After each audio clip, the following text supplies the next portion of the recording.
Hi all, welcome back to my channel.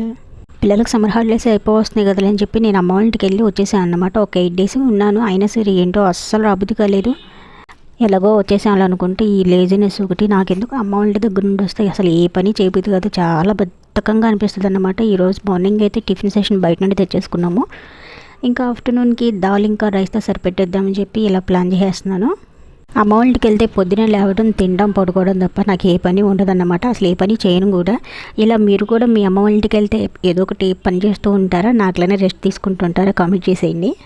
Maybe అందుకే అయి ఉంటుంది. నాకు ఇక్కడికి వచ్చినాక అసలు ఏ పని చేయబోదు కాదు. 1-2 రోజుల వరకు చాలా లేజీగా అనిపిస్తుంది. ఏ పని చేయాలన్నా అబ్బా అనిపిస్తూ ఉంటుంది. ఫైనల్లీ తప్పదు కదా, మెల్లమెల్లగా అన్ని పనులు చేసేసుకుంటున్నాను. పొద్దున్నే లేచి చక్కగా ఇల్లు వాకిలి ఊడ్చేసుకున్నాను. అయినా సరే మా చిన్నోడు మళ్ళీ దాన్ని మెస్ చేసేసాడు. ఒకవైపు ఈ పనులన్నీ చేసుకుంటూనే ఇంటి దగ్గర నుండి వచ్చిన బ్యాగ్, ఇంకా అమ్మ పంపించిన స్నాక్స్ ఇవన్నీ కూడా సర్దుకుంటూ ఉన్నాను. అదేంటో కానీ సమ్మర్ హాలిడేస్ ఇచ్చిన దగ్గర నుంచి కూడా టైంకి వండుకోవడం, తినడం, పిల్లలతో పాటు నేను కూడా ఆఫ్టర్నూన్ చక్కగా రెస్ట్ తీసుకోవడం. నేను కూడా క్లినిక్ వెళ్ళడం మానేశాను పిల్లలకి హాలిడేస్ ఇచ్చినప్పటి నుంచి. క్లినిక్ వెళ్ళడం వల్ల పిల్లలను కూడా ఎండలో తిప్పాల్సి వస్తుంది. అందుకని ఎందుకులే రిస్క్ అని చెప్పి ఆపేశాను. బాగా బుగ్గలు అయితే వచ్చేసాయి. మా చిన్నోడు అయితే కుక్కరి షో అంటే పొద్దున్న మొదలుపెట్టేశాడు.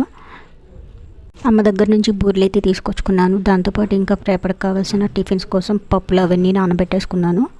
మా పిల్లలిద్దరూ ఒకవైపు ఆడుకుంటూనే ఉంటారు అండ్ ఇంకోవైపు అయితే షిన్చాన్ రన్ అవుతూనే ఉంటాడు. ఈ షిన్చాన్ గడికి పని ఏం లేదేమో, ప్రతి ఇంట్లోనూ ఉంటాడు.